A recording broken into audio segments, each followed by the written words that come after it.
Hello, everyone. My name is Aron Rubin. I'm a Boger of the Yeshiva. I was there 2007, 2008. I'm originally from Melbourne, Australia, but I currently live in Kansas City in the US, and I have a few different roles in the Jewish community here. We find in the beginning of Parashat Yitro. So Yitro arrives, he joins Bnei Yisrael, he reunites with Moshe, and then we're told that the following day, Yitro sees Moshe judging the entire people alone from morning until evening. And it says, that the father-in-law of Moshe saw that all that Moshe was doing for the people. What does this matter that you're doing for the people? Why are you sitting alone? All the people are standing by you from morning into evening. Moshe replies, and he tells him, the people come to seek out Hashem. When there's a particular matter they have, it comes to me. I judge between man and his friends. I notify them the laws of Hashem and his Torahs. It's a very sort of interesting dialogue here. Why did Moshe want to specifically judge the people alone? What was he really thinking? What was his hava here? Did Moshe really believe that he could just handle the people alone? He could just tend to all of their needs single-handedly? We also find when Moshe's reply to Yitro that he says, Ki yelahem davar ba'elai, that when they have a particular matter, it comes to me. So the pasuk begins in the plural, Ki yelahem davar, they have a particular matter, but then it switches to the singular, which is ba'elai, it comes to me.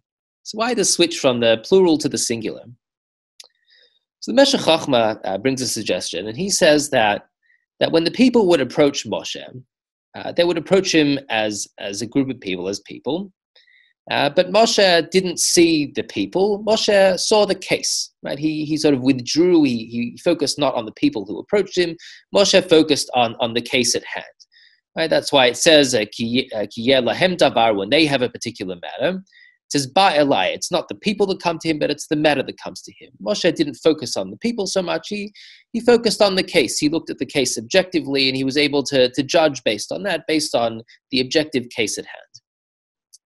I would like to share with you another suggestion that I heard from a rabbi in the community here, who's a colleague of mine. His name is Rabbi Mizrahi, and I heard a very nice answer from him, a different explanation as to what Moshe was saying here.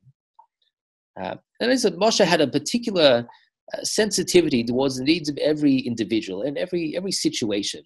Moshe didn't just see every scenario and every person as the same, where he just applied a sort of cookie-cutter approach to them, but rather, Moshe didn't just copy and paste, the way that he treated each person, but instead, Moshe looked at each person's background, each person's personality, each person's unique circumstances, and Moshe saw that each of their needs were different, and he treated them. He was able to judge them and act based on the nuances of each person and each situation.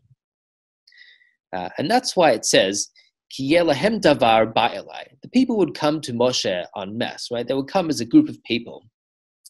But it says ba'elai, that when they would come as a group of people, ba'elai, Moshe would see the people as individuals. So it begins in the plural, that they would come as a group of people. But it's ba'elai. When they would come to Moshe, Moshe would see them as individuals. That Moshe wouldn't just see every case as being the same. He wouldn't just see them as a mass of people and a mass of different cases and different people as all being the same. But he was able to see each individual and to see the needs of each individual. And perhaps that's why Moshe really wanted to tend to the people alone. That's why he really entertained the notion of just judging the people single-handedly. Because Moshe, he wanted a leader that had that kind of sensitivity towards the people. And that's why he suggested even and entertained the notion of even just doing it by himself. And we see that the ideal Jewish leader is somebody who would be able to see each individual as an individual and to act based on that, and act based on each person's individual needs. And even though practically this didn't work out, Moshe in the end needed to appoint additional leaders.